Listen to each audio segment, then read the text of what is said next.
in the past or on the past, whichever is appropriate, overdwelling in the past or on past thoughts, both negative and positive, can hinder your advancement and your progress in life. Overdwelling on the past, both negative and positive, can hinder your advancement and your progress in life. As simple as this statement is, there are many people today, they failed because they succeeded.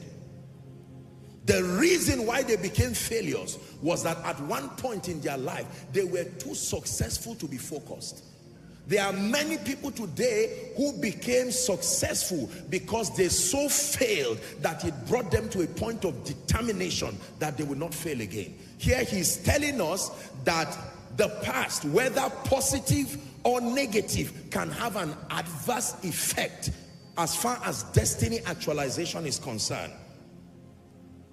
The negative past, I wrote here, the negative past can create fear, can create discouragement, and it can also deflate your passion to press.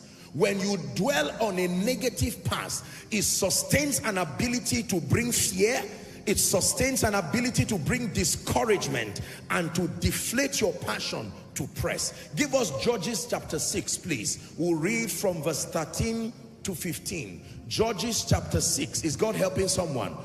Now follow carefully. And Gideon said unto him, the angel of the Lord comes to Gideon and calls him a mighty man of valor.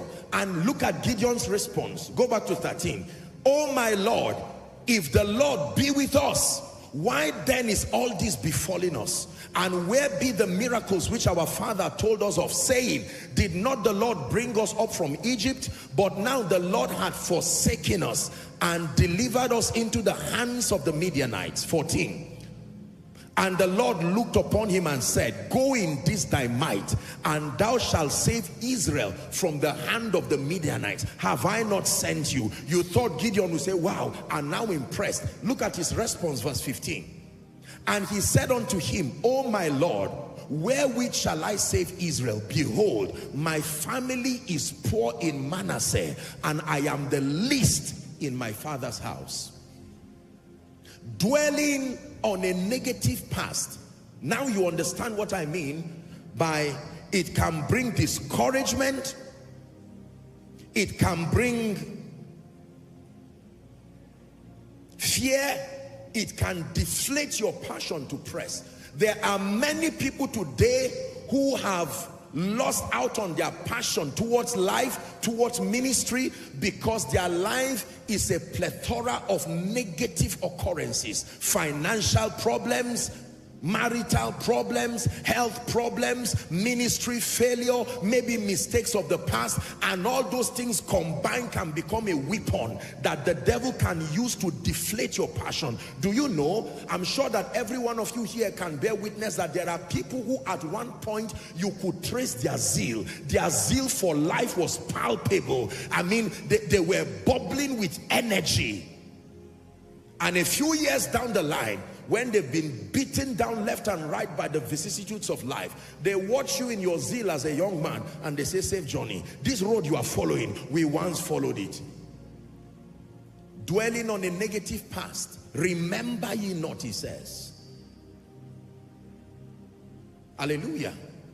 The Lord is challenging Gideon, giving him an assignment to be a mighty man. And Gideon is saying, listen, you don't know my problem. I am the least in my father's house, and my father's house is the least. So don't even bring this. There are many preachers today who have so failed in ministry to a point that any word that comes from God, they cast it as a word from the devil.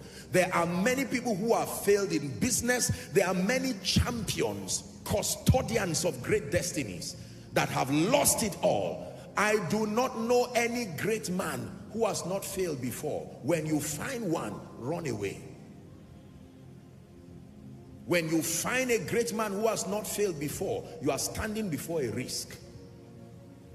There is a failure requirement that becomes an anchor that brings balance and stability to your life in the presence and in the midst of success.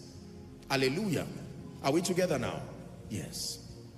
So dwelling on a negative past can affect you. Many of us, you are listening to me right now in this auditorium, across the overflows and following online. Perhaps this is already a word for you.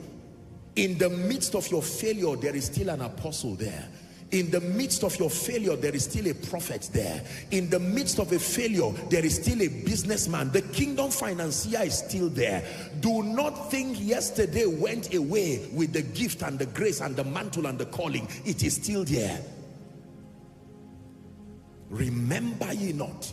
He's redirecting the focus of a people to understand the new that God is doing now. Are we together now?